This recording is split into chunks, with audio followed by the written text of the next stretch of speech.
ये question important है काफी, तो इसको देख लो। इसमें क्या है कि इससे हमें ये प्रूव करना है, तो एलएचएस लेके चलिए आप इसमें, ठीक है, आइडेंटिटीज का यूज कर लेंगे। तो जब भी ऐसे अंडर रूट वाला कोई भी क्वेश्चन होगा ना, उसमें समझ लेना कि बिना कुछ सोचे समझे पहली बात तो कोशिश करना है उसको साइन कॉस में चेंज कर लो, ठीक है, और उसके बाद में क्या करना है, रेशनलाइजेशन कर लेना है। इसको क्या करना है, रेशनलाइजेशन, ठीक है। तो रेशनलाइजेशन के लिए आपको एलएचएस लेना पड़ेगा। एलएचएस क्या है आपके पास, 1 प्लस साइन ए अपॉन 1 माइनस साइन ए। रेशनलाइज करेंगे, देखिए क्या होगा, 1 प्लस साइन ए अपॉन 1 प्लस साइन ए, ठीक है। इसको ये a प्लस बी क्या होगा, 1 प्लस साइन ए का whole square upon 1 square minus sine square A. मतलब a plus B A minus B A plus B, तो a square minus B square होगा कि नहीं होगा, है ना। चलो अब इसको मैं क्या कर सकता हूं, 1 माइनस साइन स्क्वायर है, यहां पर एक आइडेंटिटी है ना हमारी, कौन सी, ये देखिए, ये तो हो जाएगा 1 प्लस साइन ए का whole square divide 1 minus sine square होता है कॉस स्क्वायर ए, ठीक है। यहां पर आप सिंस करके लिख सकते हो इसे, 1 minus sine square A is equals to cos square A होता है। रीजन साइड में लिख दो, बहुत अच्छा रहेगा, एग्जामिनर आपको नंबर देगा अच्छे से, उसको पता हो गया, आपको पता है, ठीक है। अब देखिए यहां पर आप देख रहे हो कि ये स्क्वायर है, इससे ये कैंसिल, और दोनों स्क्वायर से ये कैंसिल हो सकता है, ठीक है। हम इसको ऐसा भी लिख सकते थे, 1 plus sine A upon cos A का होल स्क्वायर, तब भी कैंसिल होना था, तो आप ऐसे भी कट कर सकते हो, ठीक है। तो बचा क्या, 1 plus sine A divide cos A. तो देखिए इसको दोनों को अलग अलग लिख दो, सेपरेटली लिख दो इनको, तो 1 upon cos A plus sine A upon cos A, हाँ या ना, ठीक है। तो क्या हो जाएगा, 1 अपॉन कॉस ए होगा क्या, सेक ए plus sine upon cos A क्या होगा, टेन ए, हैंस प्रूफ, ठीक है। समझ में आ रही है बात, ये क्वेश्चन इस तरीके से हो गए हैं, ठीक है। देखिए tan theta divide 1 minus cot theta plus cot theta divide 1 minus tan theta, ठीक है, is equals to 1 plus sec theta cosec theta, सही है। ये हमें प्रूव करना है इसमें, ठीक है। इसमें क्या करना होगा आपको कि इसको साइन कॉस में कन्वर्ट कर लीजिए। सबसे पहले एलएचएस जो है उसको साइन कॉस में कन्वर्ट कर लो, ठीक है।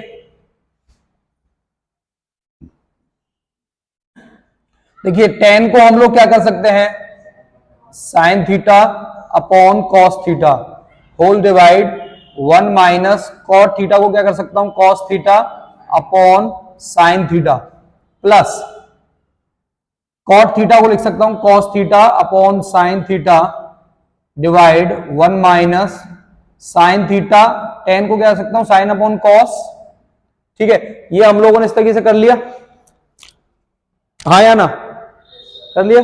अब क्या करना है, नीचे वाले ये जो है इनका एलसीएम ले लीजिए, इसको एज इट इज अभी ऐसे लिख देते हैं, ठीक है। Sine theta upon cos theta divide, LCM लीजिए, एलसीएम आएगा क्या, साइन थीटा एलसीएम आएगा, यहां पे लिखेंगे sine theta minus cos theta, ठीक है, प्लस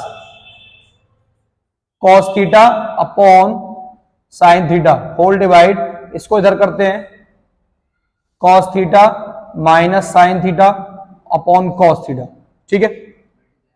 इतनी बात क्लियर है भाई, हाँ या ना, ठीक है। अब क्या करना है, ये जो है sine theta minus cos theta upon sine theta और cos theta minus sine theta upon cos theta, इसको ना ऊपर लेके जाइए न्यूमरेटर में, ठीक है। जब ऊपर लेके जाओगे तो ये रेसिप्रोकल हो जाएंगे, उल्टे हो जाएंगे, ठीक है। तो हाँ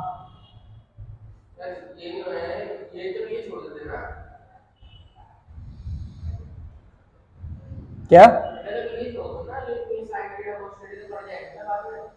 नहीं नहीं नहीं, इसको ऊपर ही लेके जाइए, ठीक है, और कोई तरीका नहीं है इसके लिए।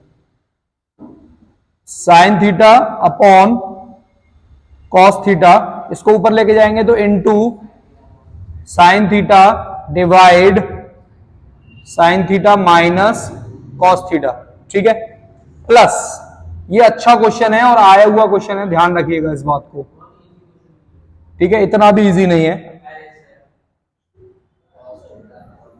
Cos theta divide cos theta minus sine theta. यहां पर आकर थोड़ा सा बच्चे को दिक्कत होने लगती है, वैसे तो हो जाता है, ठीक है, लेकिन दिक्कत होती है यहां एलसीएम लेने में, ठीक है। तो अब ध्यान से सुनो, यहां पर हम लोग इसको कैसे लिख सकते हैं, मल्टीप्लाई कर लेते हैं, मल्टीप्लाई कर लेते हैं, तो इसको हम लोग क्या लिखेंगे, sign square theta, sine into sine क्या होगा, sign square theta, cos into cos क्या होगा, कॉस स्क्वायर थीटा, और ये एज इट इज लिख दिए जाएंगे, ठीक है। Sign square theta cos theta और ब्रैकेट में sign theta minus cos theta plus cos theta cos square theta ना, और साइन थीटा और ब्रैकेट में हो जाएगा cos theta minus sine theta. बस यही यहां पे ट्रिक पॉइंट है, ये वाला यहीं पे याद रखने वाली चीज है, बाकी तो सब हो जाता है, समझ में आ रहा है, ठीक है।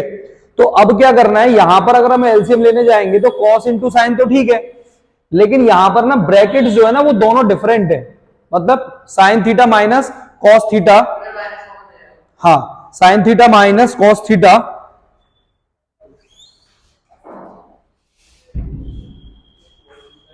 ठीक। तो इसमें क्या करना पड़ेगा कि cos theta minus sine theta है और ये sine theta minus cos theta है, तो इसको भी cos theta minus sine theta से sine theta minus cos theta बना लूंगा। कैसे, यहां पे माइनस कॉमन लेके यहां से, ठीक है, माइनस कॉमन ले लूंगा तो ये क्या हो जाएगा, sign theta minus cos theta हो जाएगा। क्लियर है ना, चलो साइन स्क्वायर थीटा ये क्या हो गया, cos theta sine theta minus cos theta, minus common लेंगे तो यहां माइनस आ जाएगा प्लस की जगह, तो क्या होगा cos square theta sine theta minus cos theta, ठीक है। अब ये सेम हो गया ना, अब एलसीएम ले लीजिए, एलसीएम क्या आएगा इसका, साइन थीटा cos थीटा और ब्रैकेट में जो बचा है सेम वाला वो एक ही बार लिख देंगे हम लोग, ये आएगा एलसीएम, ठीक है, यही तो आएगा एलसीएम। अभी क्या करना है, इस पूरे से cos थीटा और ब्रैकेट में साइन माइनस cos थीटा से यहां डिवाइड दीजिए तो सिर्फ बचेगा साइन थीटा, ये तो कैंसिल हो जाएगा, तो साइन का ऊपर मल्टीप्लाई करेंगे साइन क्यूब थीटा, ठीक है, माइनस सेम इस तरफ cos बचेगा तो cos उधर जाएगा, cos क्यूब थीटा, सही है बेटा। यहां पर ना एलसीएम लिया तो cos थीटा साइन थीटा और ये दोनों सेम है तो एक ही बार लिख दिया, एलसीएम लिया। अब इस पूरे का इस डिनोमिनेटर का यहां डिवाइड दीजिए आप, तो cos theta sine minus cos theta पूरा कैंसिल कर देगा, सिर्फ बचेगा साइन थीटा का साइन स्क्वायर में करोगे तो साइन क्यूब हो जाएगा कि नहीं हो जाएगा, ऐसे यहां पर भी, ठीक है। एक फॉर्मूला लगाओगे आप यहां पर A cube minus B cube का फॉर्मूला होता है A minus B A square plus B square plus A B, ठीक है, ये फॉर्मूला, यही फॉर्मूला लगेगा A cube minus B cube का यहां पर, ठीक है।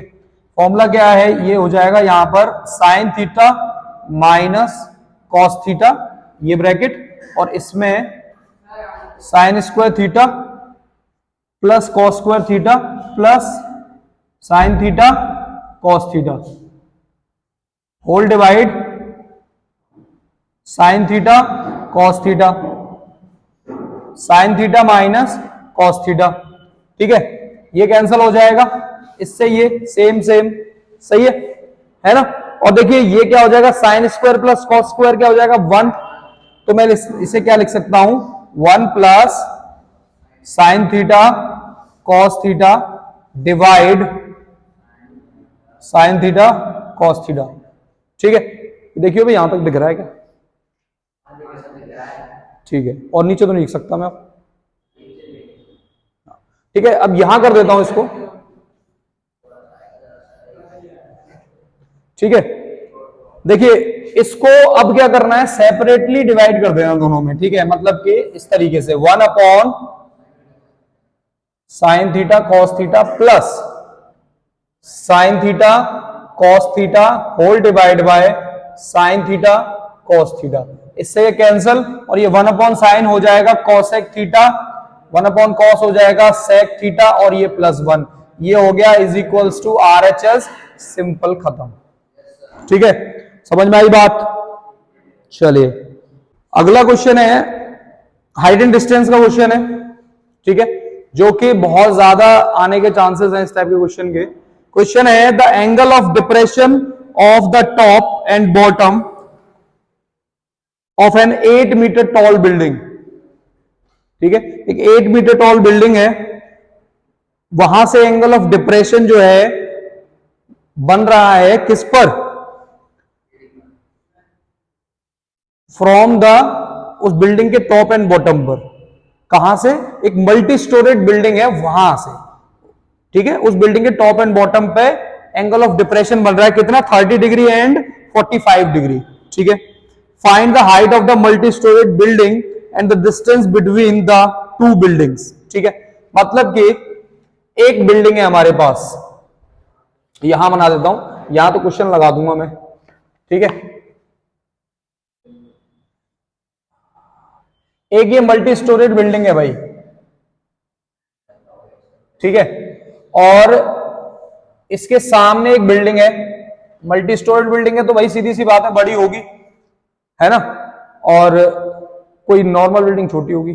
ठीक है, अब इसका ये है, ठीक है, ये यहां पर हो गया CD। ठीक है, इस मल्टी स्टोरेज बिल्डिंग के टॉप से, ठीक है, इसके बॉटम और टॉप पर, टॉप एंड बॉटम पर, टॉप एंड बॉटम पर क्या एंगल बन रहा है, ध्यान रखिएगा, एंगल ऑफ डिप्रेशन, हमेशा ध्यान रखिएगा। डिप्रेशन का मतलब ये नहीं कि ऊपर ही एंगल बनते रहेंगे, बनेंगे लेकिन नीचे शो करना है आपको। ठीक है, तो इसके टॉप पर बन रहा है एक तो भाई, और एक बॉटम पर बन रहा है। ठीक है, और एंगल ऑफ डिप्रेशन बन रहा है तो ये इस तरीके से शो करना पड़ेगा आपको। अब कितना बन रहा है, ये जो एंगल है वो तो बड़ा होगा, तो मतलब ये तो कितना है, 45 डिग्री है ना, यस 45 डिग्री, और ये वाला जो एंगल है, ये वाला, ये कितना बन रहा है, ये छोटा बन रहा है, तो इसको यहां कर देता हूं 30 डिग्री। ठीक है, यहां इस तरीके से बना देता हूं, ये पॉइंट नाम दे देते हैं इसको। ठीक है, तो ये इसके पैरेलल है, तो ये ऑल्टरनेट एंगल्स की वजह से ये 45 है, तो ये 45 होगा कि नहीं, हाँ या ना, होगा ना, और ये 30 है तो इसी तरीके से ये भी क्या हो जाएगा, 30 डिग्री बोलेंगे हम इसको। क्लियर है इतनी बात, डायग्राम समझ में आया एंगल ऑफ डिप्रेशन का। ठीक है, ये आपका एग्जाम्पल नंबर 6 है, एनसीईआरटी में हाइट एंड डिस्टेंस में एग्जाम्पल नंबर 6 है। ठीक है, आप लिख सकते हो, बाकी मैं इसको क्वेश्चन को भी यहां लगा दूंगा वीडियो में। ठीक है, इतनी बात क्लियर है। तो ये यहां पर क्या है, हमारा डायग्राम बिल्कुल प्रिपेयर है। ठीक है, अब चलो चलते हैं जरा क्वेश्चन कैसे करेंगे। और हाँ, गिवन क्या है इसमें, और हाँ, 8 मीटर टॉल बिल्डिंग है ना, ओके, मतलब इसका जो हाइट है वो 8 मीटर दे रखा है, और आपको देखो एक तो ये बोला है दोनों के बीच का डिस्टेंस फाइंड करना है बिल्डिंग के बीच का, वो हम x बोल सकते हैं इसको। ठीक है, और इसकी जो पूरी हाइट, तो भाई इतनी ये हाइट अगर 8 है तो इतनी BE भी आपकी क्या होगी, 8 होगी कि नहीं होगी बताओ, हाँ या ना, 8 मीटर होगी, और इस AE हाइट को हम लोग h मान लेते हैं। तो यहां पर अब तरीका समझना, पूरा करना कैसे एक्चुअल में क्वेश्चन को, अब ध्यान से सुनो, ध्यान से। ठीक है, let AE is equals to H। ठीक है, AE जो है उसको हमने H मान लिया, और हम लोग यहां बोल सकते हैं CD is equals to BE is equals to 8 metre. ये भी लिखना है आपको, एग्जामिनर के लिए प्रॉपर चीजें लिखनी पड़ेंगी आपको, समझ रहे हो। ठीक, चलिए आगे देखो, अब ये चीज हमने नोट कर लिया यहां पर। ठीक है, क्लियर है, हाँ, अब देखो, और यहां पर ये भी लिख लो, BD is equals to X metre, और ऐसे ही इसको H मीटर। ठीक है, क्लियर है भाई, ये हम लोग यहाँ पे भले ही एक्स मत लगा, मीटर मत लगाइए, कोई दिक्कत नहीं है, एच और एक्स मान लेते हैं। अब चलते हैं हम लोग इसको सॉल्व करने के लिए। तो देखिए सॉल्व करने के लिए क्या करना पड़ेगा, ट्राइंगल लेने पड़ेंगे, ए बी डी ट्राइंगल है आपका, ठीक है। In triangle A B D, ठीक है, in triangle A B D, इस ट्राइंगल में हम लोग देख रहे हैं कि ये हाइट है और ये बेस है, ठीक है। ये चीजें हमें गिवन है, जो भी कुछ है हमने लेट किया है, सब कुछ यही तो किया है। तो जो चीजें हमारे पास है, क्योंकि देखिए हाइपोटेन्यूज तो है नहीं हमारे पास, तो उसका तो कोई मतलब नहीं है। तो हम लोग क्या करेंगे, यहां पर लगा देंगे tan 45 degree is equals to perpendicular upon base. तो परपेंडिकुलर कितना है बताइए, h+8 है, और बेस कितना है, x, ठीक है भाई। अब यहां पे हो जाएगा 1, tan 45 की वैल्यू 1 होती है, h+8 divide by x, x को यहां ले आइए, ठीक है, x को यहां कर देता हूं, x is equals to h+8 होगा कि नहीं होगा, ये हम लोग एक फर्स्ट इक्वेशन मान सकते हैं, लेट कर लेते हैं फर्स्ट इक्वेशन इसको, ठीक है भाई, क्लियर है। अब सुनो ध्यान से, दूसरा वाला ट्राइंगल ले लेते हैं, ये ACE, ठीक है। अब ये हमारे पास बचा हुआ है, तो इन ट्राइंगल ACE ट्राइंगल ले लिया, ठीक है। अब ACE ट्राइंगल ले लिया, तो हम लोग इसमें भी क्या लगाएंगे भाई, ये H है हमारे पास, और देखिए ये X माना है, तो ये भी तो X ही होगा भाई, इसके पैरेलल में इक्वल है एक तरीके से ये, ठीक है। तो देखिए tan 30 degree is equals to H/X, ठीक। tan 30 कितना हो जाएगा बताइए, वैल्यू 1/√3 H/X, ठीक। अब क्रॉस मल्टीप्लाई कर दीजिए, यहां पर इसको यहां मल्टीप्लाई कर दो, इसको यहां मल्टीप्लाई कर दो, तो x is equals to √3h हो जाएगा यहां पर, सही है ना। चलो ये हमारा क्या हो गया, सेकंड इक्वेशन। दोनों इक्वेशन को कंपेयर कर सकते हैं, x की वैल्यू है दोनों में, ठीक है। तो या तो पुट करके कर लो या ऐसे कर लो, from equation first and second हम लोग बोल देंगे h+8 is equals to √3h, ठीक है, ठीक है। इसको वहां पहुंचाइए, कितना हो जाएगा बताइए, 8 is equals to √3h minus h, h common ले लो, तो क्या हो गया, √3 माइनस 1, ठीक है। तो h इज इक्वल्स टू क्या आएगा, 8/√3 माइनस 1, हाँ या ना, सही है, ये होगा।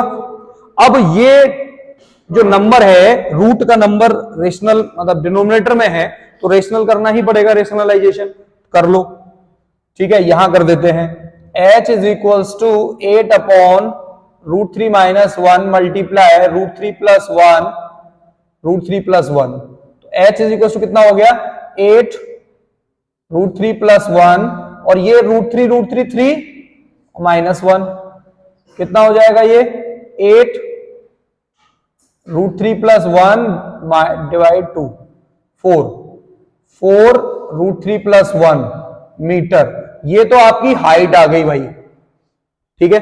ये क्या आई आपकी हाइट आ गई है, 4√3 प्लस 1, सही है, इतनी बात समझ में आ रही है।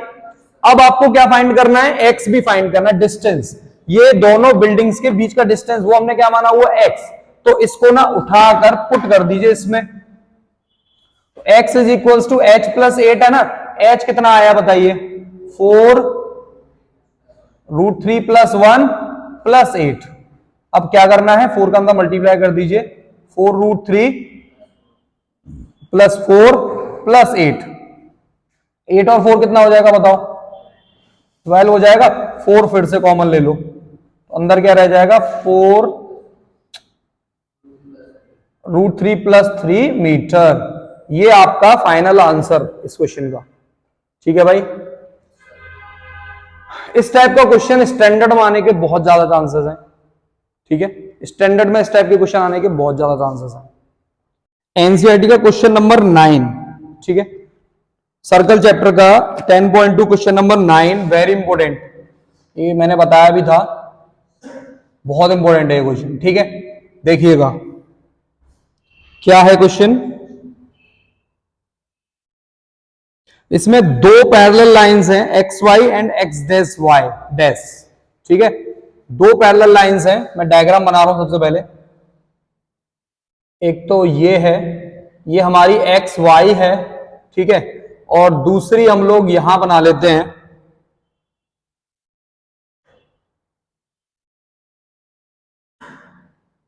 ये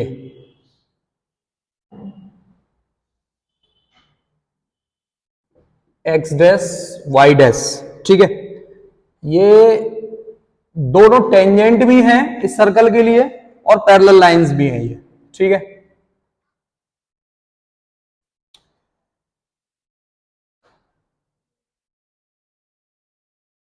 ये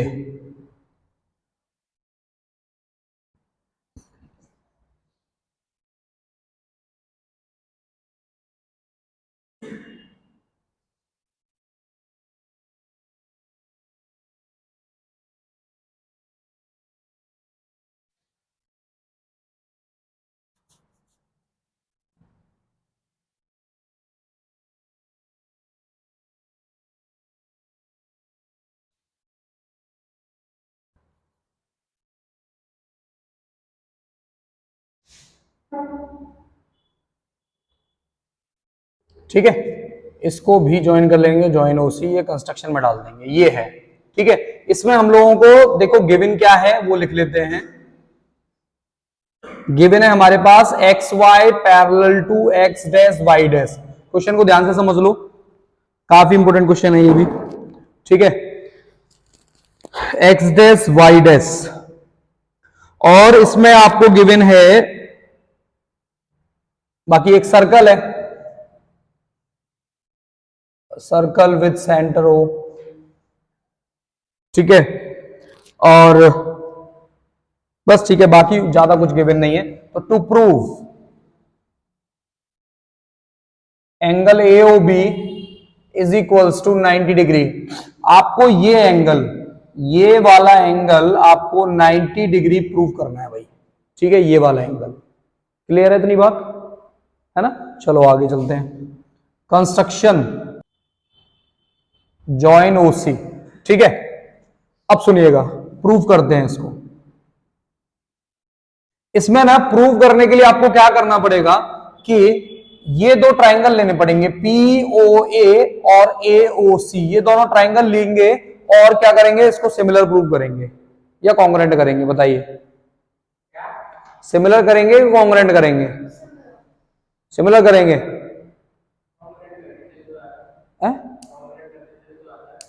कॉन्ग्रुएंट करेंगे, पक्का? अच्छा चलो कर लेते हैं। देखिए ये दोनों ट्राइंगल्स लेते हैं, in triangle PAO and triangle OAC, ठीक है, इतनी बात समझ में आ रही है।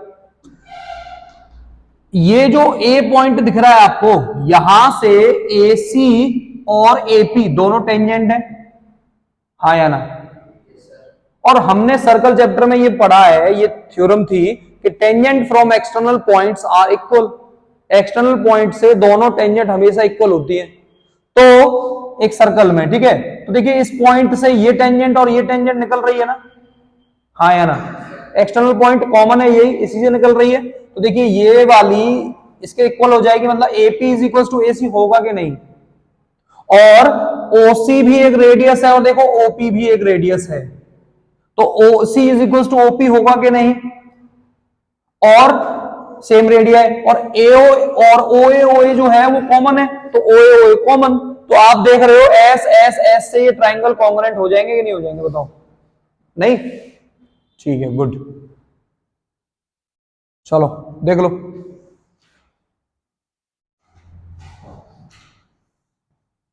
AP is equal to AC, तो बोल सकते हैं टेंजेंट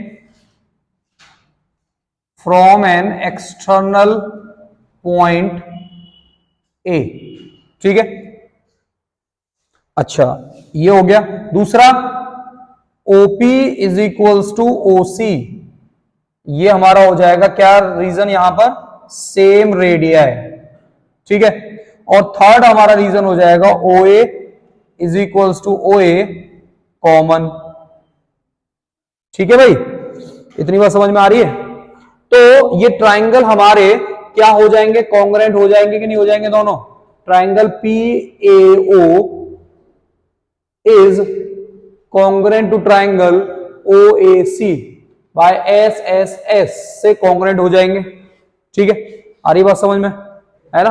चलो, तो अब इसलिए जब कॉन्ग्रेंट हो गए तो हम लोग बोल सकते हैं ना कि ये वाला एंगल और ये वाला जो एंगल है, मतलब एंगल 1 और 2 मान लेते हैं, इसको लेट कर लेते हैं, तो एंगल 1 और 2 क्या हो जाएंगे बाय सिंप्लिसिटी, इक्वल हो जाएंगे कि नहीं हो जाएंगे, बताइए। ये वाला एंगल और ये वाला एंगल 1 और 2 से इक्वल हो जाएगा, देखो कितना आसान है।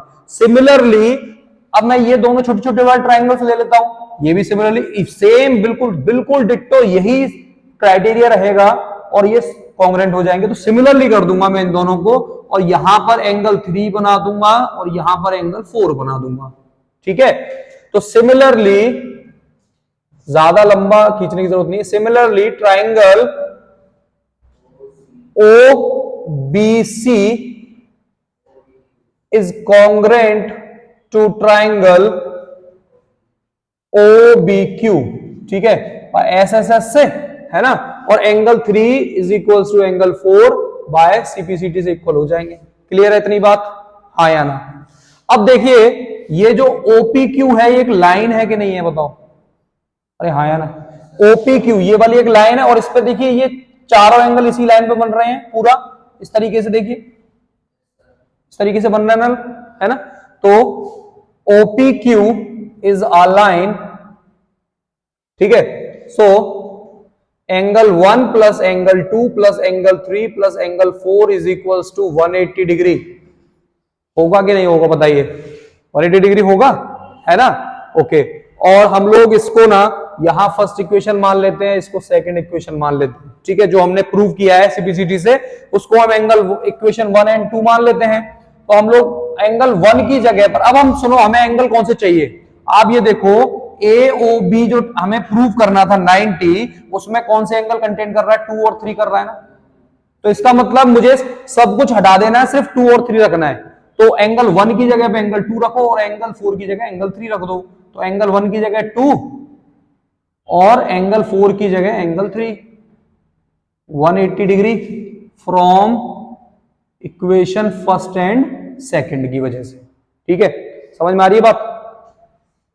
ये हो जाएगा 2 टाइम्स ऑफ एंगल 2 और ये हो जाएगा 2 टाइम्स ऑफ एंगल 3, 180 डिग्री। तो कॉमन ले लो, angle 2 plus angle 3 is equals to 180 degree. सही है, अच्छा, तो 2 कॉमन लेंगे तो 2 यहां पर डिवाइड करेगा 180 को, तो angle 2 plus angle 3 is equals to हो जाएगा 90, कैंसिल होगा तो ये। तो एंगल 2 प्लस 3 कितना है बताओ, AOB है ना, angle AOB is equals to 90 degree. बस यही हमें प्रूव करना था, हैंड्स प्रूफ, खत्म। ये अच्छा मतलब बड़ा क्वेश्चन है और इंपोर्टेंट क्वेश्चन है, ठीक है, 3-4 नंबर में आएगा ये, ठीक है। चलो यस, और इसमें ना बेटा आप क्वेश्चन नंबर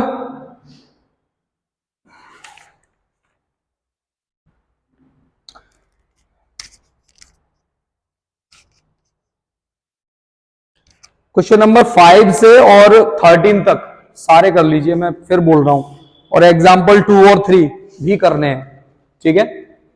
एग्जाम मतलब क्वेश्चन नंबर 5 से 13 तक बहुत इंपॉर्टेंट क्वेश्चन है, ठीक है, और एग्जाम्पल्स भी इसके सर्कल से यहीं से ज्यादा आने के चांसेस है।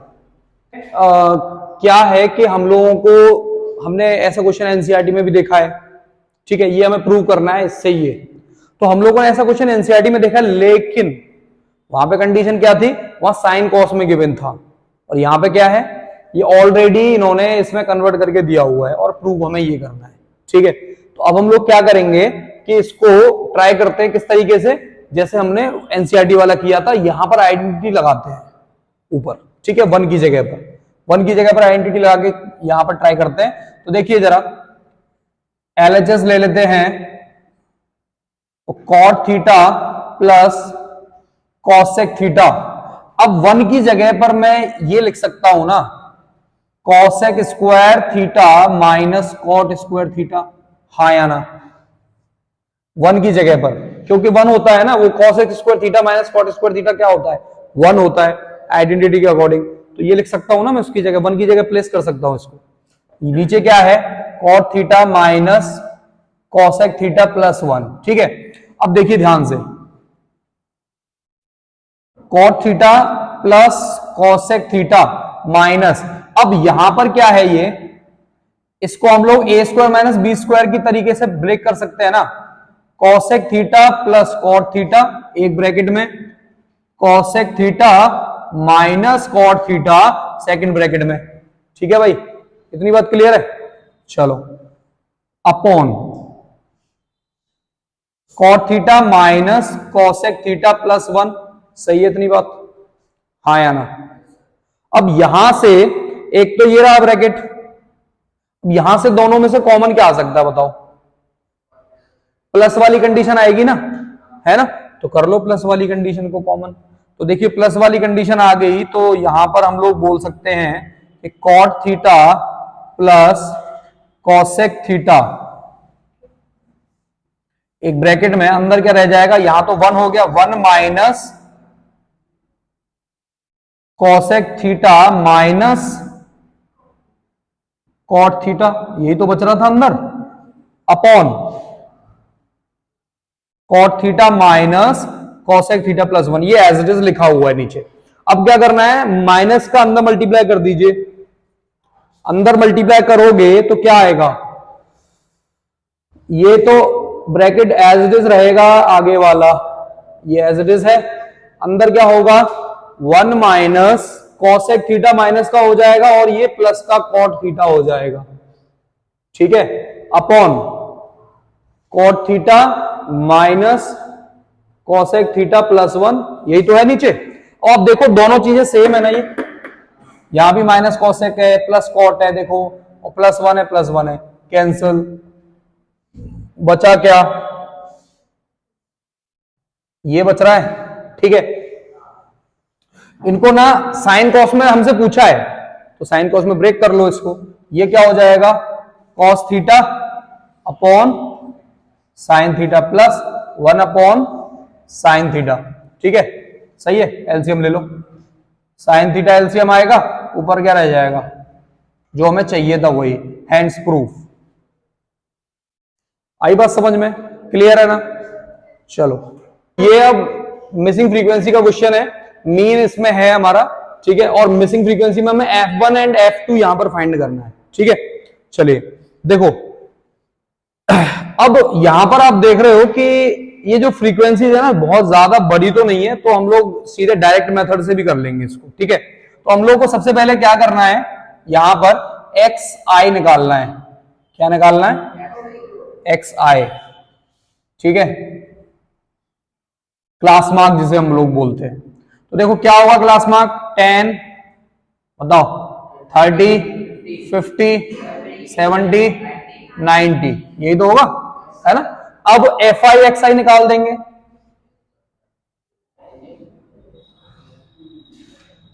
FI फाइंड कर देते हैं। देखिए FI कैसे होगा, क्योंकि देखो ये आपका FI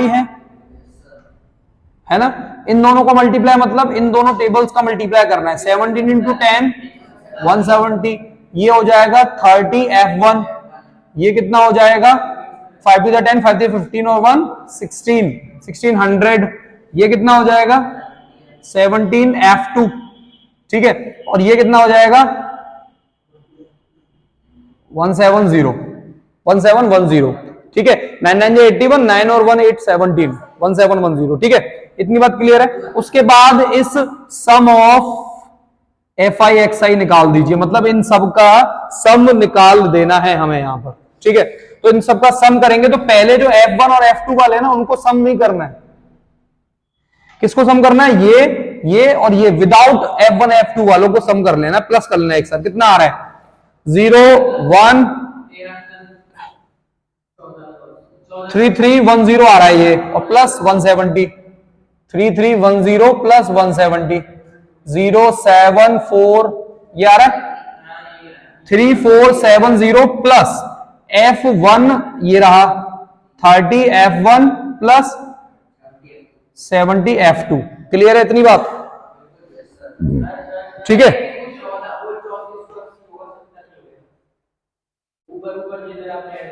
ये हाँ सॉरी सॉरी सॉरी सॉरी, ये 8 होगा यहाँ पर 3480। गुड, क्या बात है, होशियार हो गए तो मैं।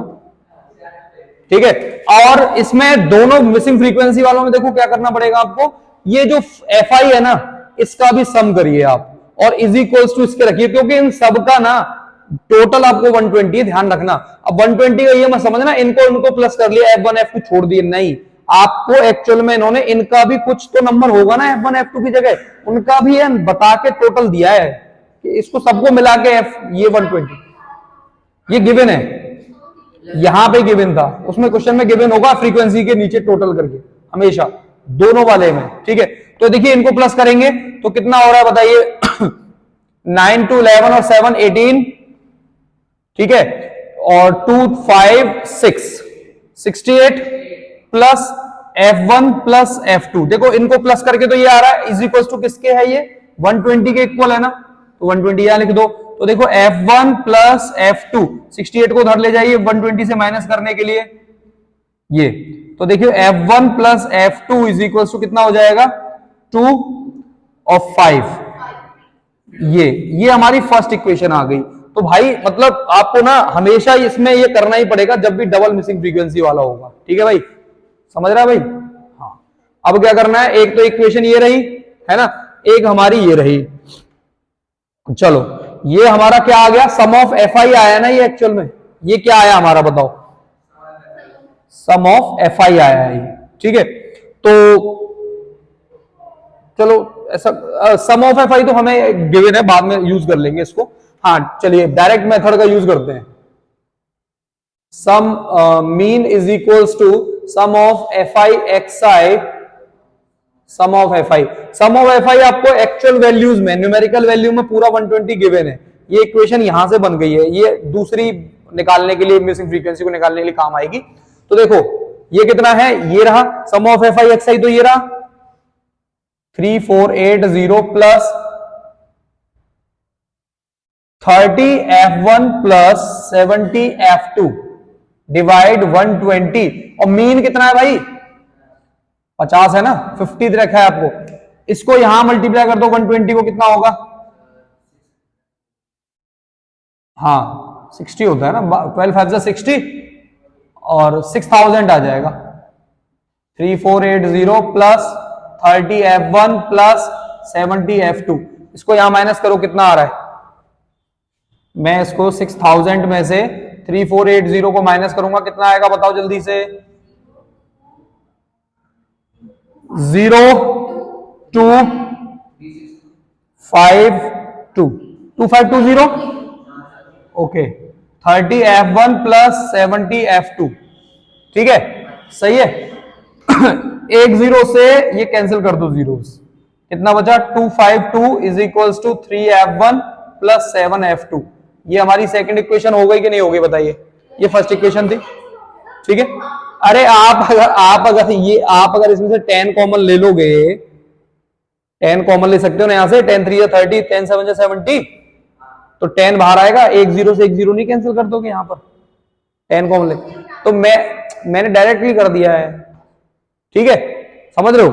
हाँ तो आप ये सेकंड इक्वेशन है, अब इसको हम एलिमिनेशन मेथड से सॉल्व कर सकते हैं ना आसानी से, लीनियर इक्वेशन का एलिमिनेशन मेथड सॉल्व कर सकते हैं ना, बस यही करना है इसमें, ठीक है। चलो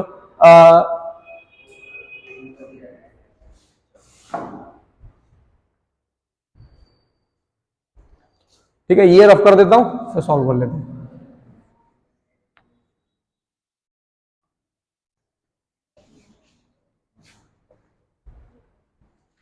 ठीक है, अब देखो solve equation first and second, तो कितना 3F1 plus 7F2 is equals to 252, और दूसरी इक्वेशन है F1 plus F2 is equals to 52। तो अब क्या करना है, यहां पर कंपेयर करने के लिए या फिर सेम करने के लिए क्या करना है, 3 का मल्टीप्लाई कर देना है पूरे इक्वेशन में, ठीक है। तो क्या हो जाएगा बताइए, 3F1 plus 3F2 is equals to 156, है ना। तो अब ये इक्वेशन के साथ सॉल्व कर दीजिए, 3F1 plus 7F2 is equals to 252। ये कैंसल, ये गया माइनस का 4f2 और इधर से गया ये 12 में 6 गया 6, 4 में से 5 गया 9, 96 बच रहा है ना ये है ना, हाँ 96 ही बचेगा। ठीक है, माइनस का माइनस से माइनस कैंसल, f2 4 से गया 24 टाइम्स, f2 कितना आया 24, पुट कर दीजिए फर्स्ट में। ठीक है, तो put f2 is equals to 24 in equation first. f1 कितना है 20, सॉरी f1 फाइंड करना है, ये 24 इज इक्वल्स टू 52, f1 कितना हो जाएगा उधर पहुंचेगा तो 28। देखिए f1 और f2 दोनों की वैल्यू आ गई है। ठीक है, कोई दिक्कत? ये इस टाइप का जो क्वेश्चन है वो आपको एक नंबर में देखने को मिल सकता है वहां ट्राइंगल में। यस यस यस, इस टाइप का क्वेश्चन। ठीक है, ट्राइंगल से रिलेटेड ऐसे क्वेश्चन, ऐसा वाला क्वेश्चन आने के चांसेस काफी हैं। पीपीटी लग रही है यहां पर, बेसिक प्रोपोर्शनल थ्योरम। ठीक है, अब ध्यान से दुर्गा, ये लाइन इसके पैरेलल है और इसको दोनों साइड्स को कट कर रही है ना, तो हम लोग जानते हैं और हमें x की वैल्यू फाइंड करनी है। क्या फाइंड करना है? ठीक है, तो सुनो, इसमें क्या होगा, AD अपॉन DB, हम लोग इसको इस तरीके से फाइंड करेंगे, AE अपॉन EC। जब ऐसी कंडीशन होती है, जब पैरेलल लाइंस गिवन होती हैं, तो फिर हम लोग क्या है बीपीटी के थ्रू इस तरीके से लगाते हैं, हाँ या ना। ठीक है, चलिए, तो ये हमारे रेशियोज जो है वो इक्वल है यहां पर साइड्स के। ठीक है, तो अब पुट कर दो यहां पर वैल्यू, बहुत आसान है, एक नंबर में इस टाइप का क्वेश्चन देखने को मिलेगा, बहुत ज्यादा चांसेस हैं, इसलिए मैं बता रहा हूं आपको। हाँ, ये वाला एक नंबर में ही आते हैं, नहीं ये वाले नहीं बेटा, 1 मार्क्स के लिए क्वेश्चन है ये वाला। आप बेटा सारे 5-5 वाले जरूरी नहीं है ना आप कि 5 नंबर वाले ही कराऊंगा मैं सारे, है ना, ये भी कराने हैं। ठीक है, काफी अभी 5 नंबर वाले कराए हैं मैंने, फिर कुछ आपको भी करने और करे भी होंगे आपने। और ये देखिए यहां पर 3 2 जा 6, 3 4 जा 12, 24, ये क्रॉस मल्टीप्लाई कर दीजिए, x की वैल्यू आ जाएगी 2.4। देखो बहुत आसान। ठीक है, समझ में ये क्वेश्चन है, is a point on the side AD produced of a parallelogram। ठीक है, ABCD, एक ABCD एक पैरेललोग्राम है, ध्यान से सुनो, एक पैरेललोग्राम बना रहा हूं।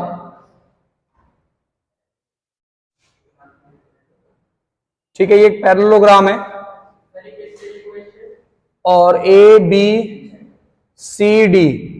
ठीक है, ABCD, ये AD जो है वो प्रोड्यूस हो रही है, is a point on the side AD produced of a parallelogram. ठीक है, ये AD को प्रोड्यूस किया गया है आगे और ये E तक है, E यहां पर पॉइंट है, इस पर क्लियर है। फिर बोल रहा है कि and BE intersect CD at F। जो CD जो लाइन है ना, BE जो है उसको किस पर कर रहा है, F पर, यहां। सही है, आपसे बोल रहा है कि ट्राइंगल शो करने हैं आपको, triangle ABE is similar to triangle CFB, ये वाला, मतलब ये ट्राइंगल और ये ट्राइंगल आपको सिमिलर प्रूव करने हैं। ठीक है, अब सुनो ध्यान से, सिमिलर करने हैं तो कितना, एक तो ये वाला CFB और ABE वो ये बड़ा वाला, ये बड़ा वाला। ठीक है, ये हमें करना है। अब सुनो, यहां पर क्या कर सकते हैं हम लोग जिससे कि ये सिमिलर हो जाए दोनों, हा? अब सुनो ध्यान से, क्या होगा, एक तो ये वाली लाइन और ये वाली लाइन पैरेलल ही होगी, पैरेललोग्राम है तो, है ना, तो ये एंगल 1 और ये एंगल 2 मान लो, इंटीरियर ऑल्टरनेट एंगल्स इक्वल हो जाएंगे, हाँ या ना, हो जाएंगे कि नहीं हो जाएंगे। और अरे ये वाली लाइन BC और AD पैरेलल थी पैरेललोग्राम की, तो आगे बढ़ जाएगी तो ए भी पैरेललोग्राम ही पैरेलल ही होगी, होगी कि नहीं होगी बेटा? पैरेलल लाइन को कितना भी आगे इंक्रीज करो, दो लाइन अगर पैरेलल हैं, ठीक है, जैसे कि अगर एक लाइन ये रही और एक लाइन ये रही, ये दोनों लाइन पैरेलल हैं, मैं अगर इस लाइन को आगे बढ़ा दूंगा ना तो ये लाइन भी अभी इसके पैरेलल ही है। तो वैसे ही ये लाइन पैरेललोग्राम था एबीसीडी, देखो ये रहा, तो ये वाली लाइन इसके पैरेलल थी, तो ये आगे बढ़ जाएगी तब भी तो पैरेलल ही रहेगी इसके, वही चीज बता रहा हूं, ठीक है? अब सुनो ध्यान से, ठीक है? अच्छा, अब यहां पर बिल्कुल इसने एक चीज और बता दी, ये वर्टिकल भी हो सकता है बिल्कुल, लेकिन नहीं होगा, तुम गधे हो इसलिए, ठीक है बेटा? वर्टिकल तो है मान लिया हमने, लेकिन ये इस ट्रायंगल का एंगल थोड़ी ना है ये वाला, ये तो देख ले, अबे ये बड़ा बड़ा ट्रायंगल है ए बी ई, क्या ये एंगल जो है इस ट्रायंगल में है कहीं बन रहा है? नहीं बन रहा है ना, इसलिए नहीं होगा, ठीक है? तो बेटा एंगल सी और एंगल बी ए इक्वल हो जाएंगे, opposite angles of a parallelogram, तो बाय ए से दोनों ट्रायंगल कॉन्ग्रुएंट हो गए कि नहीं हो गए? हाँ या ना? सॉरी, सिमिलर हो गए कि नहीं हो गए? तो बस कर दीजिए, क्या दिक्कत हो रही है इसमें? गिवन क्या है? गिवन क्या है? A B C D is parallelogram, ठीक है? A is parallelogram. To prove क्या करना है? Triangle A B E is similar to triangle C F B, तो प्रूव कर लो। यहां पर देखो क्या, in triangle A B E and triangle C F B, ठीक है, ये हो जाएगा। हाँ, तो क्या होगा? Angle 1 is equals to angle 2 interior alternate angles, है ना? इंटीरियर ऑल्टरनेट एंगल्स की वजह से, और दूसरा एंगल ये angle A is equals to angle C opposite angle of parallelogram. तो ट्राइंगल, कितना आसान सा क्वेश्चन पूछा बेटा आपने, C F B by A से सिमिलर हो गए, बस यही हमें प्रूव करना था इसमें, ठीक है?